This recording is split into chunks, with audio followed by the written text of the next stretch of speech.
সম্মানিত সুধী, আজকে বাংলাদেশের প্রথম কদরের রাত। যদিও বাংলাদেশে 27 তারিখের রাতটাকে খুব বেশি গুরুত্বের সাথে পালন করে, কিন্তু আসলে রমজানের শেষ দশকের 5টি বেজর রাতের যে কোনো রাতই কিন্তু কদর হয়ে যেতে পারে।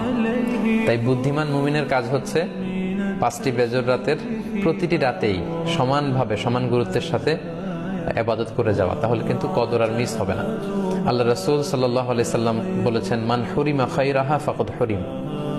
যে ব্যক্তি এই কদরের বরকত মাহাত্ম্য থেকে বঞ্চিত হলো, সে আসলেই বঞ্চিত হলো। কারণ পুরো রমাদানের মূল আকর্ষণ হচ্ছে এই কদরকে ঘিরেই সবকিছু। সো এই কদরের বরকত থেকে যারা বঞ্চিত হলো, ফাকাদ হুরিম, তারা আসলেই বঞ্চিত। হি ইজ দ্য লুজার, সে আসলেই বঞ্চিত। আমরা বঞ্চিত হতে চাই না, আমরা গেইনার হতে চাই, আমরা বারাকা রহমত হাসিল করে নিতে চাই। আল্লাহ রাসূল সাল্লাল্লাহু আলাইহি ওয়াসাল্লাম ইরশাদ করেছেন, ফালতামিসু ফিল আশরিল আওয়াখির মিনাল বিতর। রমজানের শেষ 10 দিনের মানে শেষ দশকের বেজর রাতগুলোতে কদর তালাশ করো। তার মানে বাংলাদেশে আজকে থেকে শুরু হয়ে গিয়েছে। তার মানে 21-এর রাত, 23-এর রাত, 25-এর রাত, 27-এর রাত এবং 29-এর রাত, এই 5টি বেজর রাত, অড নাইটস গুলো, 5টি রাতের যে কোনো একটি রাতেই কিন্তু কদর হয়ে যেতে পারে।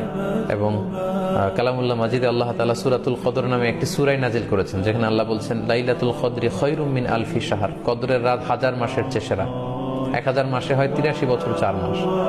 তার মানে আজ রাতে যদি আমরা ইবাদতের মধ্য দিয়ে এই রাতটি কাটাতে পারি, তাহলে 83 বছর 4 মাস ইবাদত করলে যে পরিমাণে সওয়াব পাওয়া যাবে, আল্লাহ তাআলা ঠিক ওই পরিমাণে সওয়াব দিবেন, এটা আল্লাহ বলেননি। আল্লাহ বলেছেন খায়রুম মিন আলফি শাহর, তার চেয়েও বেশি পরিমাণ সওয়াব, ব্লেসিংস, মাহাত্ম্য আমরা অর্জন করতে পারবো। এবং সালামুন ইয়া হাত্তা মাতলাইল ফজর, ফজর পর্যন্ত, রাত থেকে মাগরিবের আজান থেকে শুরু করে ফজর পর্যন্ত পুরো সময়টাই কিন্তু কদরের বরকতময় রাত।